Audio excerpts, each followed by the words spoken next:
सभी को जय मसीह की प्यारे भाइयों बहनों, आज का दिन प्रभु ने दिया, प्रभु की महिमा हो। थोड़ा समय प्रभु को वचन दान करने में जाएंगे। हमारा आत्मिक ज़िंदगी में एक समाधान मिला तो हम क्या करना चाहिए, थोड़ा आराम हो जाता है। हाँ, कोई बात नहीं, ठीक है, खुशी सब कुछ, हालेलुया ऐसा बोल के बात करते हैं। लेकिन हम प्रभु को समीप हो रहे कि नहीं, प्रभु को नज़दीक हो रहा है कि नहीं, प्रभु के साथ सहवास करने के लिए हमारा मन को सिद्ध कर रहे कि नहीं, आज की सवाल है। हमेशा प्रभु तेरे लिए मेरे लिए क्या देखते मालूम, ये सच से मेरे पास आता कि नहीं, ये पूरा मन से पूरा दिल से मुझे आराधना कर रहे कि नहीं, और मेरा समाधान पाने का बाद कृतज्ञता दिखा रहे कि नहीं, थैंक्स गिविंग है कि नहीं, ये सोचते प्रभु। तो इसके लिए हमारा पुराना स्थिति में जो है उससे प्रभु पार करके समाधान देने के लिए प्रभु तैयार है। लेकिन वो समाधान पाने के लिए तो और मैं तैयार है कि नहीं, प्रभु आज सवाल पूछ रहा है। पुराना करार में भी मूसा ने, प्रभु का दास मूसा ने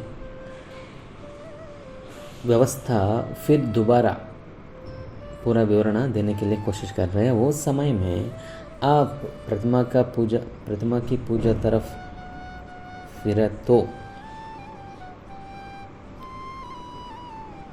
तो और कुछ मार्ग से अलग हो गए तो, कुछ असमाधान स्थिति में तुम है तो तुम तुरंत उससे पार हो जाओ, मेरा पास आओ। और जो लोग फिर प्रभु के पास आएगा, जो फिर प्रार्थना शुरू करेगा, जो फिर प्रभु के नज़दीक होगा, फिर वचन पढ़ेगा, वचन अनुसार जीने के लिए कोशिश करेगा और वचन पूरा करने में आगे जाएगा, वो आदमी,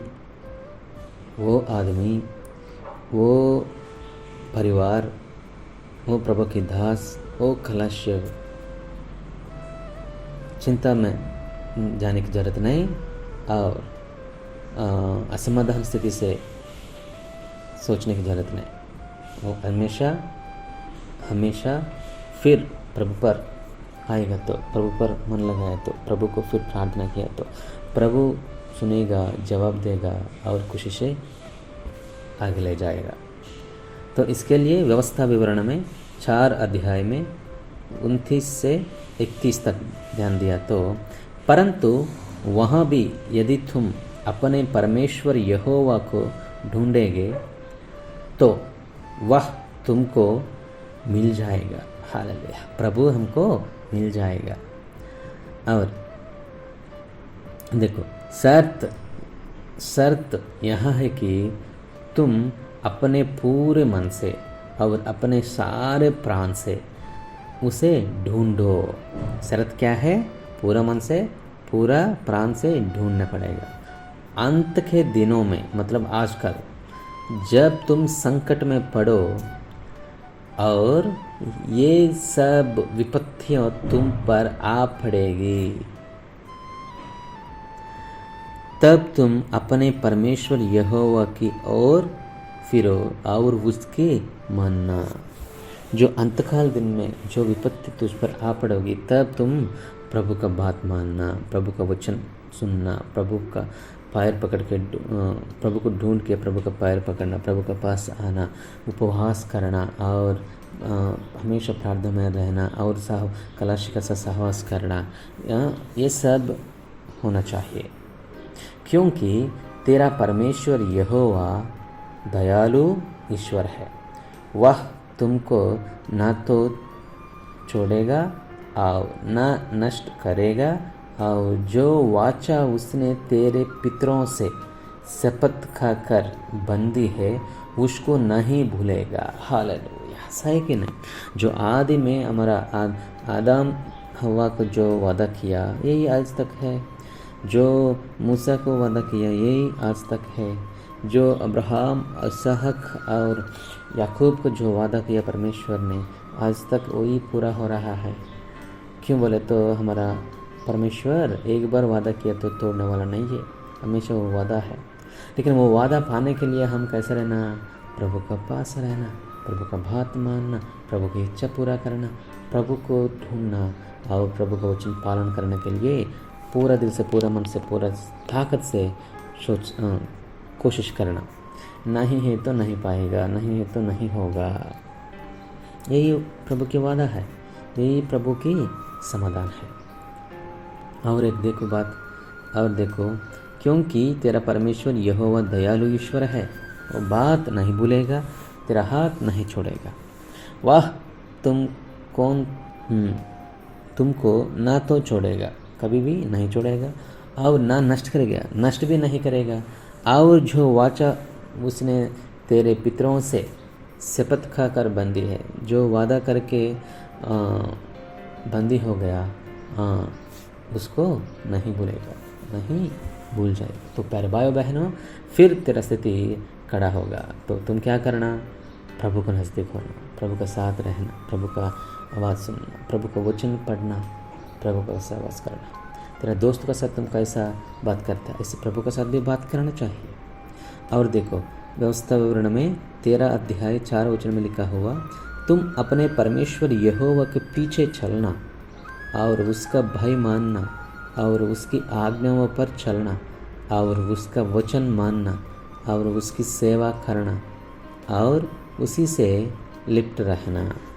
तो वैसे ही तुम तेरा ज़िंदगी में आगे जाना चाहिए, तेरा आत्मिक ज़िंदगी में आगे जाना चाहिए। ऐसे ही हमारा परिवार की ज़िंदगी पर अप्लाई किया तो अभी पत्नी है, तेरा मन की इच्छा पूरा करने के लिए, तेरा परिवार की समस्या पूरा होने के लिए तुम क्या करना चाहिए?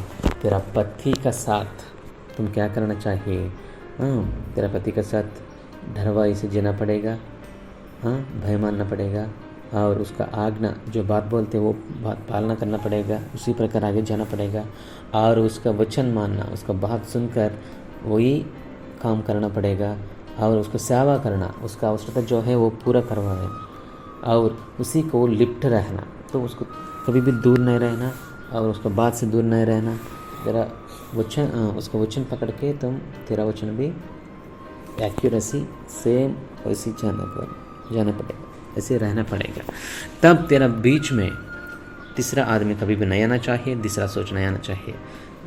खाली एक ही बात, एक ही सोच, एक ही मन, एक ही जान। इसके लिए लिखा हुआ, जो शादी होने का बाद वो दो नहीं है, एक ही है, एक ही शरीर है, एक ही शरीर में एक ही मन रहता है, एक ही शरीर में एक ही सोच रहता है, एक ही शरीर में एक ही जान रहता है। वैसे ही पति पत्नी रहना चाहिए। प्यारे भाइयों बहनों, प्रभु पति पत्नी का बीच में यही सहवास रखा हुआ है। कौन सा? परमेश्वर का और कलश को। इसके लिए कलश को पत्नी बोलते, इसलिए कलश को मेरी दुल्हनी बोलते। प्यारे भाइयों बहनों ध्यान दीजिए, प्यारे भाइयों बहनों ध्यान दीजिए। परमेश्वर ने यही सहवास पूछ रहे, यही समाधान देने के लिए तैयार है। तो इसके लिए तुम परमेश्वर के पास जाओ, नज़दीक जाओ और परमेश्वर का बात सुनने के लिए आगे जाओ। परमेश्वर तेरे लिए इंतज़ार कर रहे। परमेश्वर तू नहीं है तो तुम नहीं आएगा तो नहीं होगा। वो कैसा मूसा प्रभु के लिए खड़ा हुआ, तो मूसा प्रभु इतना बड़ा चमत्कार आश्चर्य काम महाआश्चर्य काम किया है। वैसे ही तुम तेरा पति को अच्छा से समाधान से पति को अंगीकार जैसा है तो तेरा ज़िंदगी में भी समाधान होगा, तेरा काम भी पूरा होगा। वैसे ही प्रभु भी देख रहा है, जो विश्वासी प्रभु को नज़दीक होते, प्रभु का बात मानते, प्रभु का आज्ञा मानते, प्रभु की जैसे बदलने के लिए, मतलब पवित्र जैसा और प्रभु की इच्छा पूरा करने की जैसे बदलते, उसको पकड़ के प्रभु बड़ा आश्चर्य काम चमत्कार महाश्चर्य काम करने के लिए तैयार है। प्रभु जो भी करने के लिए सिद्ध है, लेकिन हम अंगीकार करना और प्रभु को नज़दीक होना, ऐसे कोशिश करेंगे। महापरिशुद्ध परम पिता जी, प्यारे प्रभु जी को महिमा हो, इस मसीह आपको महिमा हो। धन्यवाद पिता आज का दिन के लिए, धन्यवाद प्रभु आपके यही समय के लिए। प्रभु तेरा बेटा बेटी जो मुसीबत से जा रहा है, जो असमाधान स्थिति से जा रहा है, उन लोगों को प्रभु ध्यान दीजिए, उसका इच्छा पूरा कीजिए, आपका पास आने दीजिए, नज़दीक करवा दीजिए, आपका सहारा लेने दीजिए प्रभु, आपका करुणा से भर दीजिए। Thank you Jesus for your grace और सपोर्ट फॉर एवरीथिंग। प्रभु आपका ये आत्मिक ज़िंदगी में आगे जाने दीजिए, जय ज़िंदगी दीजिए। यीशु मसीह के पवित्र नाम पर ये छोटी प्रार्थना समर्पण कर रहा हूँ परम पिता जी। आमीन, आमीन, आमीन। सबको जय मसीह की। May God bless you.